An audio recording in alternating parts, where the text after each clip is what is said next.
एक भगवान के भक्त थे जिनका नाम था माधव दास। तो अंतिम समय चल रहा था, मरणासन्न थे और उनको पेचिश हो गई। अब इतनी बुरी हालत हो गई, और शरीर जब बूढ़ा हो जाता है ना तो इंद्रियों पर कंट्रोल नहीं रहता। पेचिश इतनी बुरी तरह हो गई कि एक बार पवित्र होते तब तक दूसरी बार हालत खराब हो गई। स्वामी जी ने अपने शिष्यों से कहा, बोले भैया तुम एक काम करो, मुझे यमुना जी के किनारे एक तख्त डाल दो और उस पे मुझे लिटा दो, हरी इच्छा पे छोड़ दो मुझे। तुम कब तक मेरी सेवा करोगे? और गुरु आज्ञा थी तो सेवक एक तख्त पे स्वामी जी को लिटा के आ गए। इतनी बुरी स्थिति हो रही थी कि मूर्छा सी आ रही थी, कभी होश में आ जाते और कभी मूर्छित हो जाते। लेकिन जो पेट में से पानी चलना शुरू हो गया था वो बंद नहीं हो रहा था। मूर्छा में पड़े थे। जैसे ही होश आया, जैसे ही चेतना आई तो देखा कि कोई बालक मेरे शरीर की सफाई कर रहा है। स्वामी जी ने थोड़ा देखा तो वो कोई सामान्य बालक तो था नहीं, स्वयं भगवान थे, और भगवान का स्पर्श भी अलग होता है। वो समझ गए कि हो ना ये ठाकुर जी कर रहे हैं, हो ना हो ये ठाकुर जी मुझे पवित्र कर रहे हैं।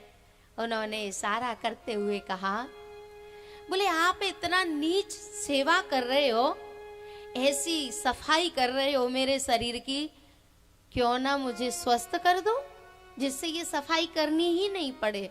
तब भगवान ने बहुत प्यारी बात कही, माधव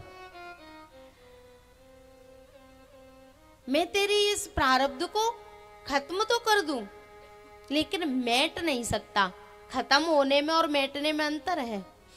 बोले अभी तो मैं तुझे स्वस्थ कर दूंगा, लेकिन ये प्रारब्ध कटने वाला नहीं है।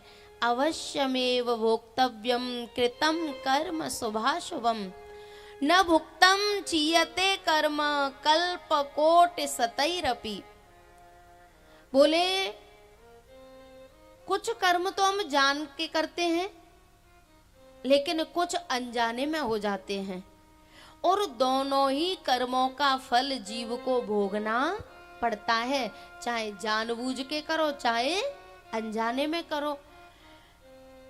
बोले कर्म तो तुम्हें भोगने पड़ेंगे, जब तक कर्म अपना फल नहीं दे देगा तब तक 100 करोड़ जन्म बीत जाएं, लेकिन प्रारब्ध नष्ट होने वाला नहीं है।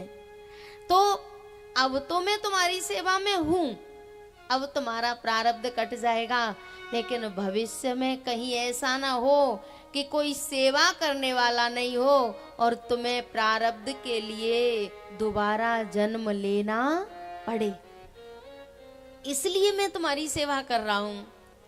तो प्यारे, जिनको भजन करने की आदत हो जाती है, नाम जप करने की आदत हो जाती है, जब उनकी वाणी काम करना बंद कर देती है, उनकी वाक इंद्री काम करना बंद कर देती है, तो उस समय पे परमात्मा अपने भक्त के हिस्से का भजन करते हैं। स्वयं भगवान भजन करते हैं।